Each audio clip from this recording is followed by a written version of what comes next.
All right, so my poop brother sent this knife over to me. It is a Bestech. I don't know the name of it, but I recognize that logo. I forget the name of that person, but this is a knife that he sent over for me to check out and review. Now, I haven't looked up the price of this thing, but I can just tell from handling it, this is a pricey knife. I'm not going to carry this thing around as a daily carry. So I'm just giving this review based off just my handling of it in the few instances that I've had. We'll do a quick walk around through it. So this is a M390 blade steel. I don't know if you can see it there. Yep, M390. So definitely premium stuff. This is the first time I've ever seen this two-tone. And I've seen the compound grinds on blades, and I have my thoughts on that. But this is the first time I've seen it's just coated here, and then it's bare up here, and then also coated up on the top. So this is pretty interesting stuff. I'm guessing they like covered it with tape, coated, and then just peeled the tape off. I don't know. But that's pretty cool. Also, this is shredded carbon fiber. Now, when I first looked at this, I was like, oh man, it's like dings and dents in this thing. This thing has been hard use. Nope, that is just the way they throw whatever the carbon fiber is, and they do the layups, and yeah, it has these really, really unique patterns. I do like it because it's very, very different. Every piece is going to be unique. That freaks me out just in terms of like, I feel like I ruined, my buddy's knife. But no, I didn't. You can feel it right here. It's just, I mean, it's textured. There's some, you can see there's some lines to it to provide a grip, and that feels great. But yeah, there's no scratches or dings in there. It is a crossbar lock, and this one, man, oh man, this one is good. This is really nice. You don't have to press it very hard down at all, and it just flings open. Also because it's got that nice little disc here. I think it's Emerson. There you go, Emerson Designs.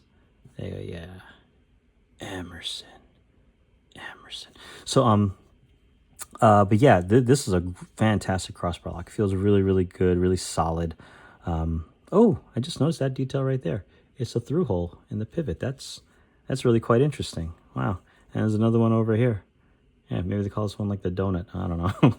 Anyway, but yeah, also, it's got a really, really nice choil right here for sharpening. I like the fact that even though this is compound, they're two just straight ones. So this is, I would call this a Tonto drop point. Is that a thing? Tonto drop point? But sharpening this thing, I don't know. I'm not a sharpener person, but it seems like it shouldn't be too bad, because I know with recurves, that's real tricky. But with this one, it's just, two straight sections. I don't know how this one would go, like sharpening at this point right here, but I don't know. Well, maybe Pocket Bulge can talk about that one when he puts his finished edge on this. I think he had this sent to me like when it was brand new, because this does not have a mirrored edge, which is his signature. Pocket clip looks a little wacky. It's I don't know. I guess this is milled, but it's so small compared to like how big the knife is, and it's a really weird shape. I don't know. I didn't carry this thing, so I don't know how much I'd really be able to say how well it works. And then the handle itself, it definitely has a nice exaggerated, kind of like that. Like, it has a nice shape to it, which gives it a good feel in the hand. It's a full-size knife. I can fit my whole hand on it with a little bit extra.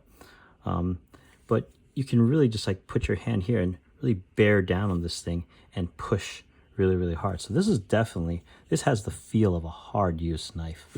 Yeah, I'll give it a score and a rating, as best I can anyway, given that I didn't really carry it around too much. I want to get these back to my buddy, because I've had them for well over a month now, and maybe like 2 months now, and I feel kind of bad about that.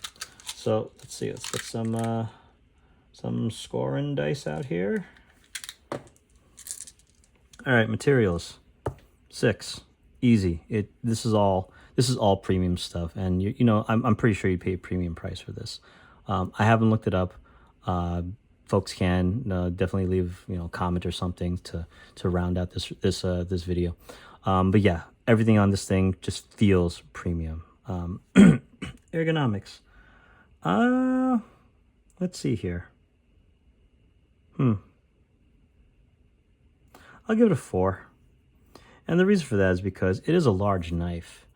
And I think when you scale up to a size of knife like this, then there's a lot of opportunity to, especially when it's a premium knife, there's a lot of opportunity to put in details to it that make it easier to hold, handle, use, etc.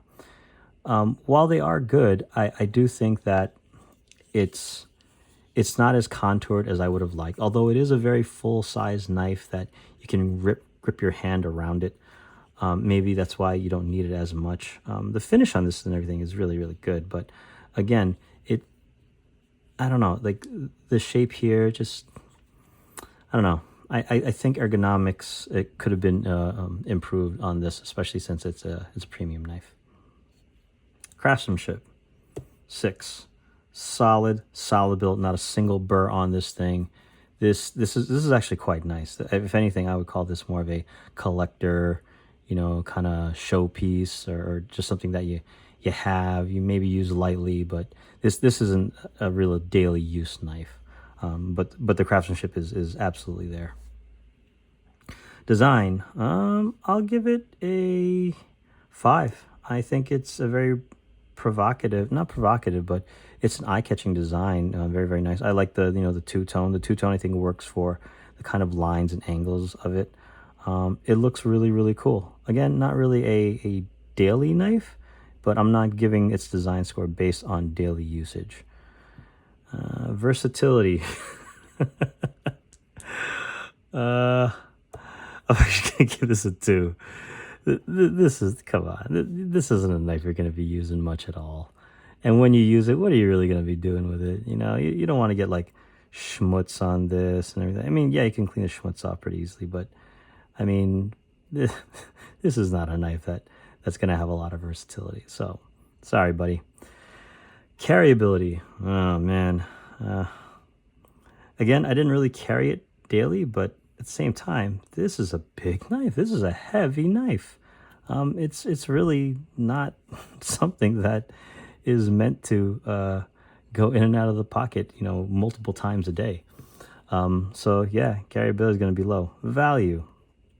Well, I mean, it's really dependent on individual, and me as an individual. I think I've been pretty consistent that I don't have a lot of money. This isn't something that I would ever purchase, even if I had the money for it. Given my experience thus far with knife collecting, I don't think that I would shell out for this knife. I think there'd be something else that I would probably get, but I don't want to say that it's a piece of crap. I think I'm gonna have to give it something like a 3. I'll give it the benefit of a doubt, and I'll give it a 4. And the reason why I'm giving it the benefit of the doubt is because I did not price this knife. I don't know how much this is. I think if this is below 300, like 280 or something, maybe like 260 or something like that, that's actually probably pretty good, because M390 stuff, and this is a pretty thick blade stock. So that is not cheap, this blade right here. And the materials and everything like that, the crossbar lock and the design that went into that, this is not cheap stuff. So if they could find a way to really bring the price point on this down, then it increases the value. So I'm going to give the benefit of the doubt and give it a 4. Yeah, all right, so that's my review of this Bestech, I don't know what it's called, knife. That is pretty cool. It was fun to experience and handle it, and yeah, that's about all I can say about it. So again, be safe out there, and I'll catch you next time. Yeah.